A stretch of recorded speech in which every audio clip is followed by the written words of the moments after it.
أهلا بكم. معكم مستر نبيل نوار. Chapter 2 من Prisoner of Zenda. دي طبعا characters زي ما احنا اتفقنا في Chapter 1 ان كل character معينة هتبقى بلون معين. طبعا ده بيسهل عليا كتير في حكاية الكوتيشن او السؤال اللي بيجي في القصة ويقول لي مين قال لمين، اللي هو who said this to whom وهكذا. طبعا دي الكاركترز اللي عندي بالالوان اللي قدام. الشخصيات هي رودولف راسندل اللي هو بطل القصة بتاعتي، كولنيل سات، فريدز فون ترنهايم، رودولف ذا فيفث او اللي هو الكينج اوف روتينيا. وهتظهر شخصية جديدة في الشابتر ده. طبعا اول 4 كاركترز احنا شفناهم في الشابتر 1. الشخصية نمبر 5 دي هي الجديدة علينا اللي هو اسمه جوزيف. هنا طبعا الكلام اللي باللون اسود ده بيبقى شرح يعني، لكن اللي هو باللون مختلف غير اللون اسود بيبقى حد اتكلم. It was a very strange feeling. كان إحساس طبعا غريب for me to be standing in the forest. أنا بقى واقف في الفورست في الغابة in the middle of Ruritania في منتصف روتينيا in front of a person قدام شخص who looked exactly the same as me. هو شبهي بالظبط. For a few minutes لعدة دقايق the future king of Ruritania الكينج المستقبلي لروتينيا and I وأنا stood looking at each other. احنا الاتنين واقفين قدام بعض in silence في صمت. Then I bowed to him. انحنيت قدامه and he finally spoke. واخيرا اتكلم. ده طبعا كينج هو اللي بيتكلم بيقول Colonel Freds يا كولونيل يا فريدز who is this gentleman. مين الجنتلمان ده؟ I was about to answer. أنا كنت هجاوب ده راسندل طبعا when Colonel Sapt stepped forward. كولونيل ساب تقدم and spoke quietly to the king. واتكلم مع الكينج بالراحة كده أو بهدوء. As the colonel talked والكولونيل بيتكلم لو كولونيل سابت the king listened patiently. الكينج طبعا بيستمع وهو صبور كده staring at me وهو بيبص عليا كده me now and then عمال يتفرس فيا كده بيشوفني من فوق لتحت وهكذا. While they were talking وهما بيتكلموا I examined him carefully. أنا برضو كنت بفحصه طبعا بعينيه يقصد يعني. He certainly looked very like me. شبهي بالظبط. Although there were some differences. بس كان في اختلافات. His mouth was perhaps less wide. بق الكينج أقل عرضا. And my face was a little thinner. ووشي كان أرفع شوية. But in most ways we were identical. بشتى الطرق يعني احنا كنا identical متماثلين. Colonel Sapt stopped talking. توقف عن الكلام and the king suddenly began to laugh. والكينج ابتدى يضحك loudly بصوت عالي. Then he stepped up to me. جه قدامي او تقدم ناحيتي still laughing ولسه بيضحك and said it's got to meet you cousin. وخد بالك من كلمة cousin دي عشان الكينج هيكررها كتير. It's got to meet you cousin. أنا مبسوط أن أشوفك يا ابن عمي. You must forgive me. سامحني. If I seem surprised. لو كنت متفاجئ. It's not every day. مش كل يوم that you see your double. أنت بتشوف مثيل ليك. I hope you're not angry. I said. هنا راسل بيقول له يا ريت ما كنتش ضايقت حضرتك يعني. الكينج رد عليه whether I like it or not. سواء عجبني أو ما عجبنيش يعني. You can't help looking like me. انت you can't help هنا ما تقدرش تمنع يعني. looking like me انت شبهي. no I will happily help you وانا هساعدك وانا مبسوط. where are you traveling to. انت رايح فين؟ to Strelso. راسل بيرد عليه بيقول له انا رايح to Strelso للعاصمة Strelso sir to the coronation. انا هحضر الcoronation. the king looked at the two other men. بص على الاتنين اللي معاه طبعا اللي هو سابت وفريدز and smiled وابتسم. when الكينج بيسأل what would my brother Michael think if he saw us two together. ايه يا ترى اخويا مايكل هيبقى ايه شعوره لما يشوفنا احنا الاتنين مع بعض. he cried. الكينج طبعا كلم بصوت عالي. but sir said Fritz von Ternheim. فريدز هنا بيتكلم بيقول بس يا فندم I don't think it would be a good idea for Mr. Rassendel to visit Strelso now. ما اعتقدش هتبقى حاجة ظريفة او حاجة فكرة كويسة يعني ان راسندل يروح ستريلسو دلوقتي. really بجد what do you think. الكينج طبعا بيسأل. the king asked Colonel Sapt. هنا نلاحظ ان الكينج بيعمل اعتبار قوي لكولونيل سابت.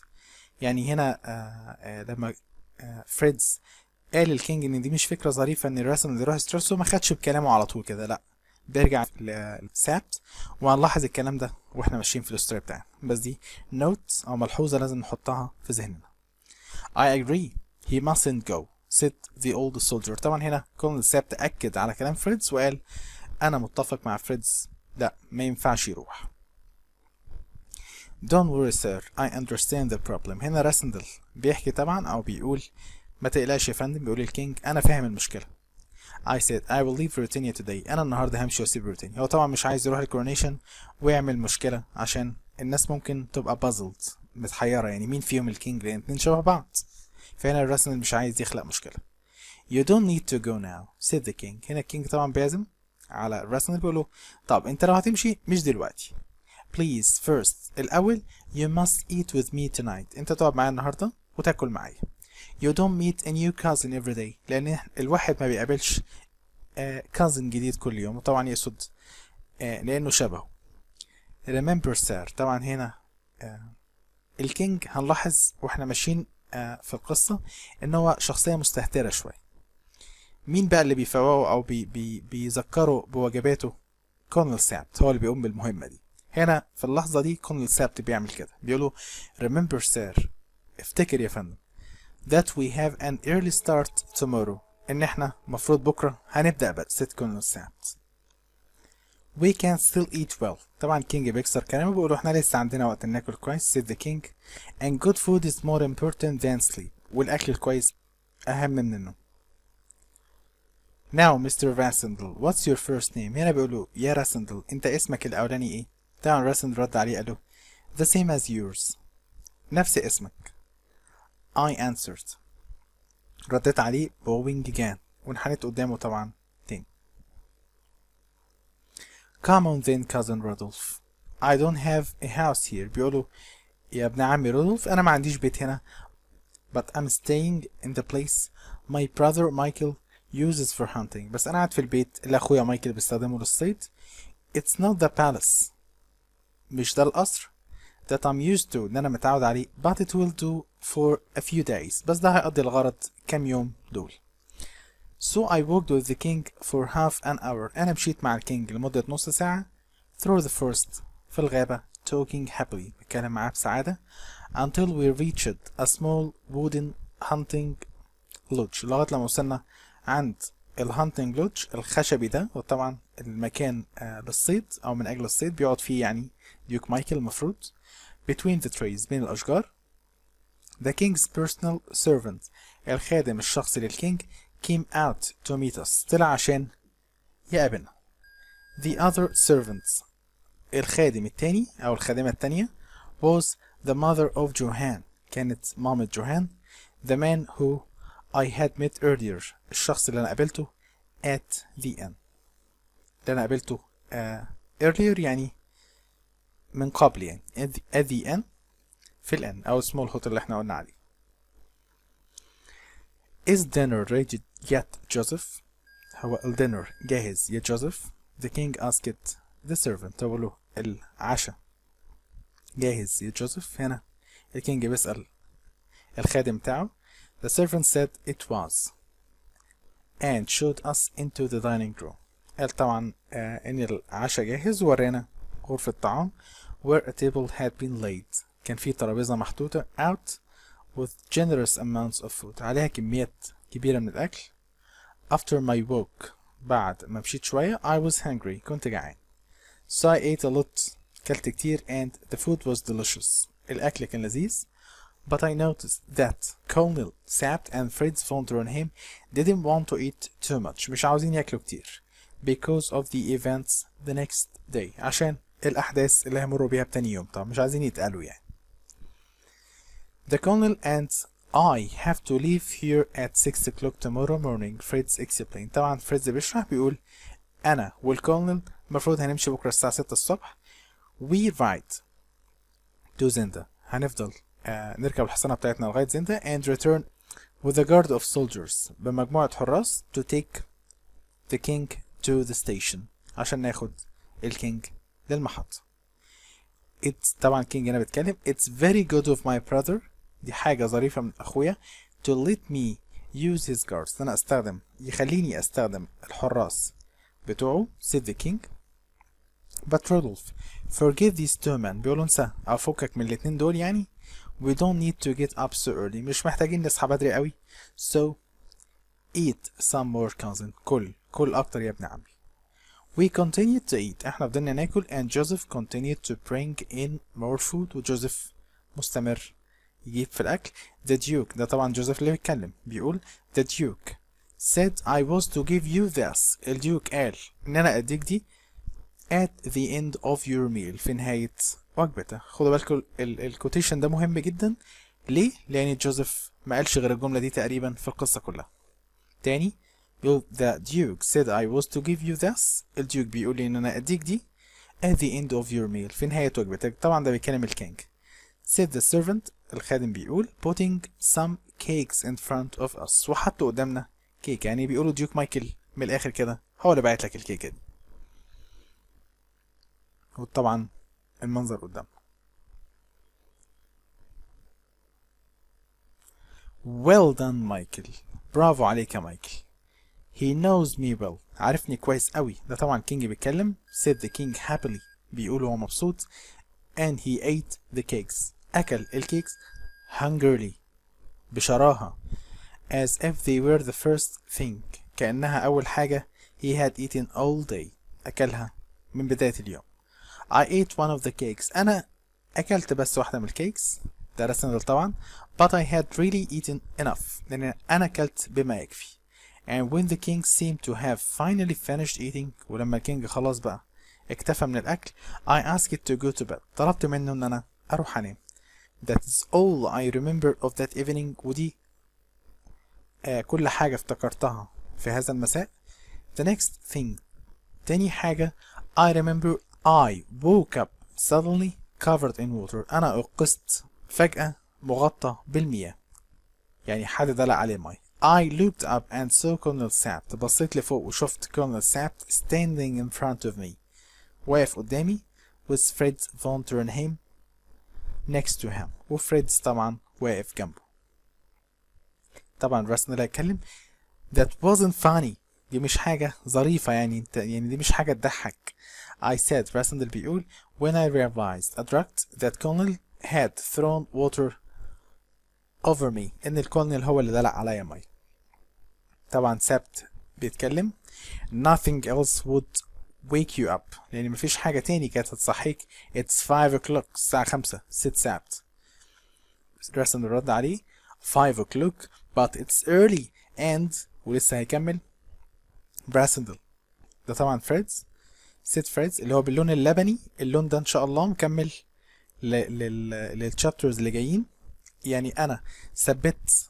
اللون الاخضر لراسندل واللون الاحمر لسابت واللون اللبني لفريدز دي طبعا الالوان دي ثابته في الايت شابترز ان شاء الله معانا Rassendel said Fritz in a word voice بصوت فيه توتر شوية You must come and look at this لازم تيجي وتبص على اللي هوريهولك ده He took my arm خدني من دراعي and led me to the next room دخلني الأوضة المقابلة The king was lying on the floor الكينج كان مرمي على الأرض His face was red وشه كان محمر and he was breathing heavily كان بيتنفس بالعافية We've been trying to wake him up احنا بنحاول نصحيه for half an hour بقالنا نص ساعة but we can't مش قادرين ده طبعا فريدز اللي بيتكلم explained فريدز ابتدى يشرح فريدز I bent down أنا انحنيت راسندل and felt his pulse ابتديت أجس النبض بتاعه which was very weak كان ضعيف and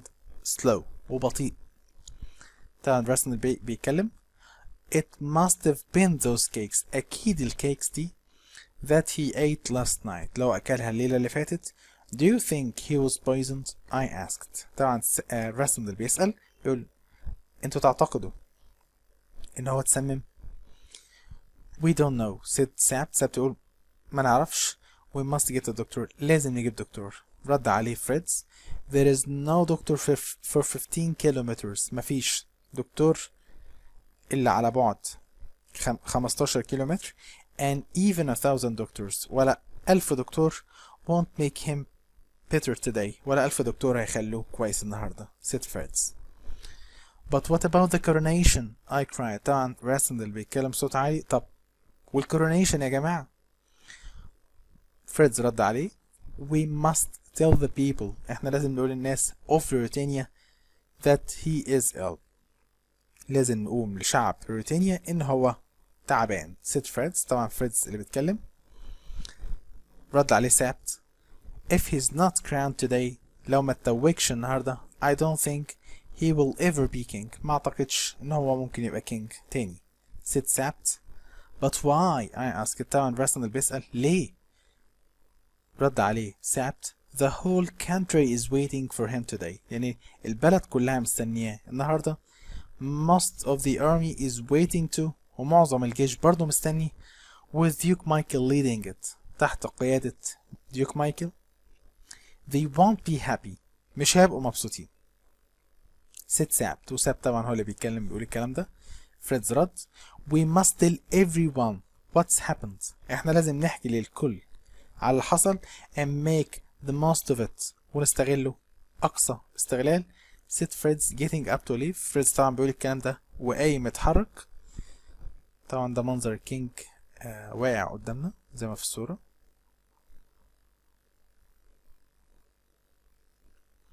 سابت stopped him. طبعا فريدز كان قايم يتحرك قام سابت موقف. Do you think that he was poisoned? وهنا سأل السؤال أو كرر السؤال بتاع راسندل. Do you think that he was poisoned? تعتقد إنه اتسمم؟ He asked me. بيسألني أنا. Yes I do. I answered. قام طبعا راسندل رد قال له Then who did it? طب مين اللي عمل كده؟ ده طبعا اللي بيسأل سابت. It must have been Duke Michael. Fritz said angrily. فريدز طبعا بيرد وهو متعصب أكيد ديوك مايكل.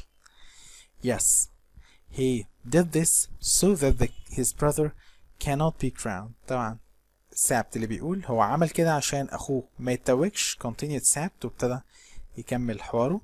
You don't know what the Duke is like. هنا بيكلم راسندل بيقوله يا راسندل أنت ما تعرفش ديوك مايكل ده. You راسندل مش كده راسندل. If Rodolph doesn't become king لو رودولف لو هو يقصد الكينج يعني ما بقاش كينج ديوك مايكل will take the crown. ديوك مايكل هو اللي هيبقى كينج. We all sat in silence. كلنا قعدنا في صمت while we thought about what we could do واحنا بنفكر هنعمل ايه. Then Sabt suddenly stood up. Sabt وقف مرة واحدة. I have an idea. أنا عندي فكرة. It was lucky that we met you yesterday. احنا كنا محظوظين ان احنا قابلناك امبارح يا راسندل. He said excitedly. بيتكلم ومتحمس كده looking at me بيبصلي. Because you can go to Strelso to be crowned. انت تقدر تروح ستريلسو وتتوج. طبعا راسندل بيتكلم باستغراب. Me? That's impossible. ده مستحيل. I laughed. قعدت اضحك. People would realize. ناس هتاخد بالها that I'm not the king. ان انا مش الكينج. And don't forget. ما تنساش that I'm English. انا English. انا من انجلترا يعني لغتي الانجليش. فريدز رد It would be easy to forget that. ما تقلقش هيبقى سهل عليهم ينسوا. said Fritz because your German is perfect. الألماني بتاعك ممتاز. And if we dress you in different clothes لو لبسناك لبس مختلف no one will know. محدش هياخد باله. قام ساب تكمل If you don't go to Strelso لو ما رحتش ستريلسو Duke Michael will be king tonight. Duke Michael هو اللي هيبقى الكينج النهارده. And the king will either الكينج إما be dead يموت or in prison أو يتسجن. said Sabt. رد راسندل I understand what you're saying. يا جماعة أنا فاهم انتوا بتقولوا ايه. But the king would never forgive me if I. بس الكينج عمره ما يسامحني لو أنا. Our country needs this. cried Sabt. ساب طبعا على صوته وقال له بلدنا محتاجة كده. Standing up. وقفت. I walked round the room in silence. فضلت ألف في الأوضة كده في صمت. The clock tickled 60 times. الساعة دقت 60 مرة. Then 70, 70 80 80. I looked at the poor king lying on the floor. بصيت على الكينج اللي مرمي في الأرض. And realized I had no choice. أدركت إن أنا ما عنديش اختيار. Sept clearly read my expression. Sept قرأ تعبيرات وشي أو فهمني يعني. Because he smiled. ابتسم even before I said quietly. قبل حتى ما أتكلم وأقول بمنتهى الهدوء very well I will go. أنا معاكم يا جماعة هروح. We won't wait for Michael's guards but leave for Strelso at once. ده طبعا سبت بيتكلم بيقول احنا مش هنستنى حراس مايكل بس احنا لازم نسيب المكان اللي احنا فيه ده ونروح ستريلسو at once في الحال. said سبت we can hide the king in the cellar. احنا هنخبي الكينج في أوضة كده اسمها cellar أو بيقولوا عليها الخزانة. So when the guards arrive عشان لما يجوا الجاردز they will think هيعتقدوا no one is here إن مفيش حد هنا. said سبت. سبت طبعا اللي اقترح الخطة دي. What if they search the building. طبعا فريدز اللي قال الكلام ده. طب لو دوروا في المبنى asked فريدز. Joseph will say the hunting lodge is empty. هنا طبعا سبت بيقول له لو عملوا كده جوزيف اللي هو الخادم هيقول ان الهانتنج لودج فاضي. said سبت this is our only chance. دي فرصتنا الوحيدة.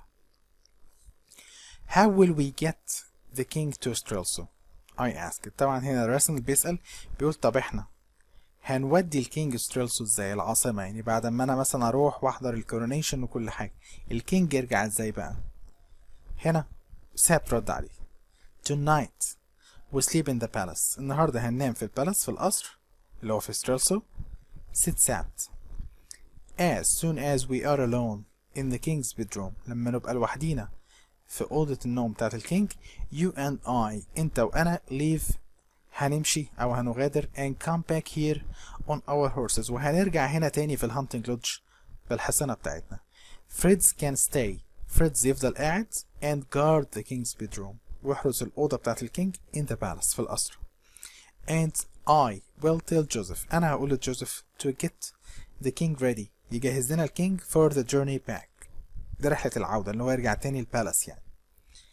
The king will then return to the palace. هيرجع معايا البالاس with me in the dark في الظلام.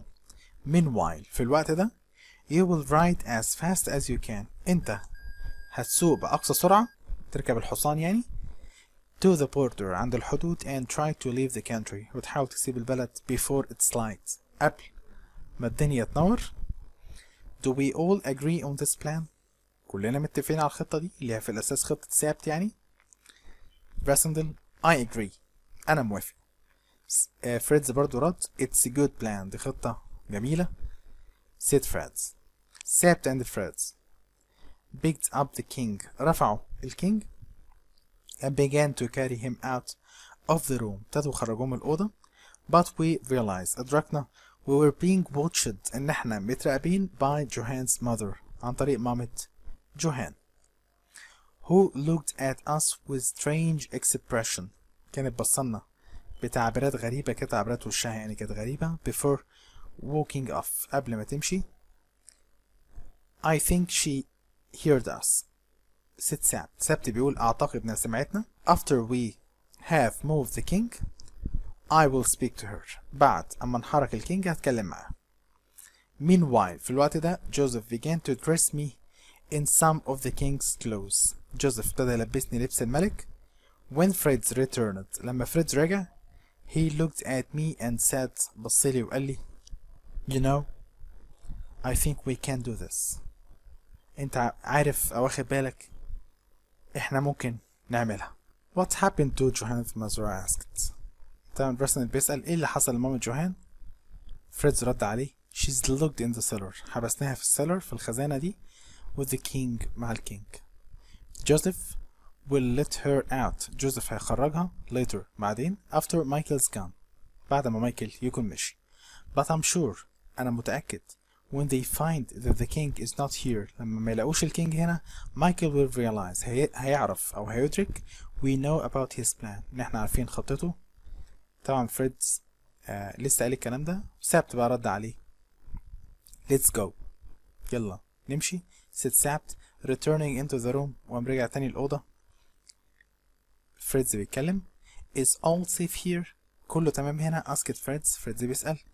No, nothing is safe anywhere. مفيش حاجة أمان في أي مكان. But we must do our best. لازم نبذل قصارى جهدنا. answered Sabt. Sabt بيرد. We were now all in uniforms. كلنا لبسنا اللبس بتاعنا and set off. انطلقنا on horses على حصانتنا. It was a cool morning. كان الجو معتدل. And Sabt immediately began to tell me the history of the king's life. Sabt ابتدى يحكي لي عن تاريخ حياة الكينج. of his family. أسرته. likes. الحاجات اللي بيحبها. interests. الاهتمامات. weaknesses. نقاط الضعف. friends. الأصدقاء. and servants. والخدام. He told me how I should behave. قال لي ازاي أتصرف in the palace. في القصر. and said he would always be at my side. وقال إن هيبقى جنبي تملي to tell me who the people were. مين الناس that I met اللي أنا بقابلهم. soon. في وقت قصير we reached the station. وصلنا المحطة. Fritz told the surprised looking station guard. فريدز قال للحارس بتاع المحطة اللي هو كان يبدو عليه الاندهاش يعني that the king had changed his plans. الكينج غير خطته and we got on the train. وركبنا القطر to the capital اللي رايح العاصمة. I looked at my watch. بصيت في ساعتي or I should say أو اللي لازم أقول عليها يعني the king's watch. ساعة الكينج. and asked Fritz. سألت فريدز if he thought Duke Michael had found the king. إذا كان بيعتقد يعني إن ديوك مايكل لقى أو وجد الكينج. I hope not. أتمنى إن ما يكونش لقاه. said فريدز قال. After a short time. بعد وقت قصير we passed the towers. عدينا أبراج and buildings ومباني of the capital بتاعت العاصمة. and I could see we were near the station. إن إحنا قربنا على المحطة. How are you feeling? asked Sabt. Sabt بيسأل راسندل إيه أخبارك؟ أنت حاسس بإيه؟ Nervous. I replied. رديت عليه بقول له أنا nervous. متوتر. I'm not made of stone, you know. أنت عارف أكيد إن أنا مش مصنوع من حجر. You'll be fine. هتبقى تمام. But we are an hour earlier. إحنا جايين ساعة بدري than they expect. من المتوقع. So there will be no one to meet us. مش هيبقى في حد يقابلنا. We must send word. لازم نبعت كلمة to the palace. للقصر. So meanwhile. في الوقت ده. طبعا سابت لسه هيكمل. Meanwhile. في الوقت ده. I will have some breakfast. لا يا عم أنا عايز أفطر. I cried. عليت صوتي. The king is hungry. الكينج جعان. سابت smiled at me. سابت ابتسم لي. Then took my hand. خدني من إيدي. Let's hope we are all alive tonight. يعني خلينا نأمل إن إحنا كلنا نفضل عايشين النهاردة. The train stopped. القطر وقف and I breathed deeply. خدت نفس عميق as we stepped out onto the station. وإحنا خارجين نازلين على المحطة. asked also. A moment later. بعدها بلحظات everything was suddenly busy. كل حاجة كانت مشغولة أو في حالة زحام. Men ran up to us. في ناس جريت علينا. Then ran away again. وجريوا تاني. Soldiers rode off on horses. والجنود ركبوا على الحصنة. Other men showed me to the station restaurant. في رجالة تانيين وروني المطعم بتاع المحطة. As I ate my breakfast. وأنا باكل breakfast الفطار. I could hear music. سمعت صوت موسيقى and people cheering. وناس بتبتهج أو بتزقطط يعني. God save the king. الناس كانت بتقول كده. God save the king. ربنا يحمي الملك. In preparation for the coronation. كانوا بيقولوا كده طبعا تحضيرا للكورونيشن. God save both kings. said Sabt. ساب طبعا لما سمع الكلام ده قال God save both kings. ربنا يحمي الملكين. طبعا هو يقصد الكينج الأصلي وراسندل. When we left the restaurant. لما سيبنا المطعم we saw that a group of soldiers. شفنا مجموعة جنود had arrived to welcome us. جم يرحبوا بينا. It was led by a tall old man. كانوا تحت قيادة رجل طويل وكبير في السن whose الجاكيت بتاعه was covered in medals. مليان ميداليات. This is Marshal Strakensch. said Sabt. سابت طبعا بيعرف راسندل بالشخص ده. بيقولوا ان ده مارشال ستراكنش. طبعا كلمة مارشال دي لقب أو رتبة في الجيش، حاجة زي مشير كده. so that I knew، عرفت who he was، مين الشخص ده. طبعا برسن ابتدى يخمن. a very important person in the army، شخص مهم في الجيش. the marshal rated me، حياني. and said he was sorry، اتأسف that the duke couldn't meet me at the station، إن الديوك مش هيقدر يقابلني في المحطة. but that he would see me shortly، بس قال له إن هو هيقابله في وقت قصير. I answered as politely and formally as I could. هنا الراسنال كان بيرد على المارشال ده بأدب أو بمنتهى الأدب والطريقة الرسمية على قد ما يقدر. and began to feel less nervous، ابتديت أبقى مش متوتر قوي. when no one seemed to realize، لما محدش خد باله that I was not the real king، إن أنا مش الكينج الأصلي. but I saw that Fritz was still very nervous. لاحظت إن فريدز لسه متوتر when he shook the marshal hand، لما سلم على المارشال. the soldiers led us، الجنود كانوا بيقودونا يعني out of the station، خرجونا من الستيشن محطة.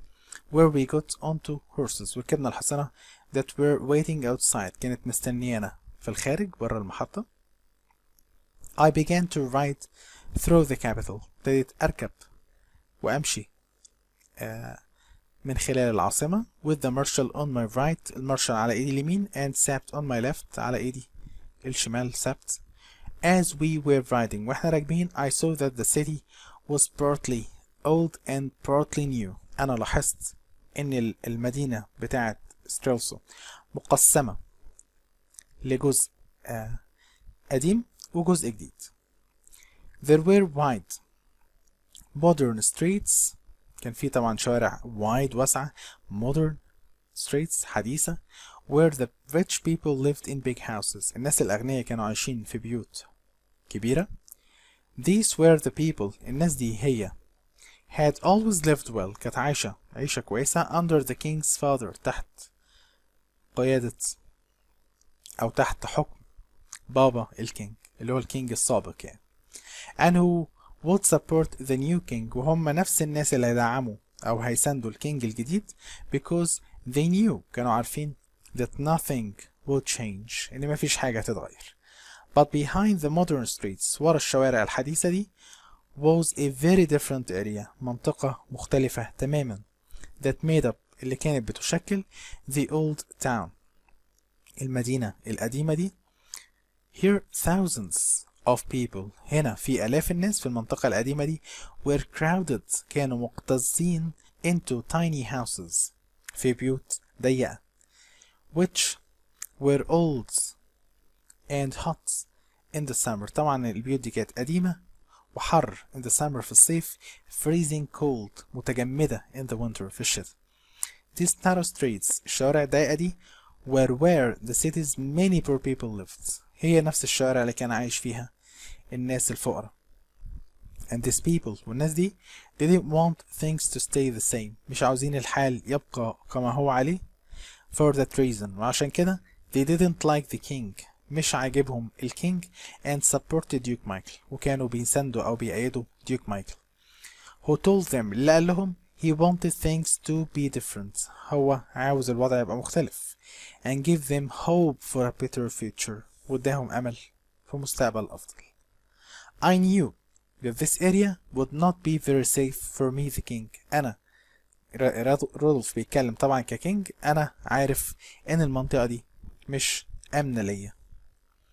we continued towards a great square، احنا فضلنا مكملين ناحية ميدان كبير where the palace stood، كان على مقربة من البالاس القصر. there were colored flags، كان في أعلام ملونة and colorful ribbons، كان في شرائط ألوانها كده زاهية everywhere في كل مكان. and people lined the streets، والناس كانت مصطفى أو واقفين صفوف the streets في الشوارع clapping and cheering، بيسقفوا وبيهيصوا. I waved to them، قعدت أشاور لهم بإيدي كده as we passed، وإحنا معديين.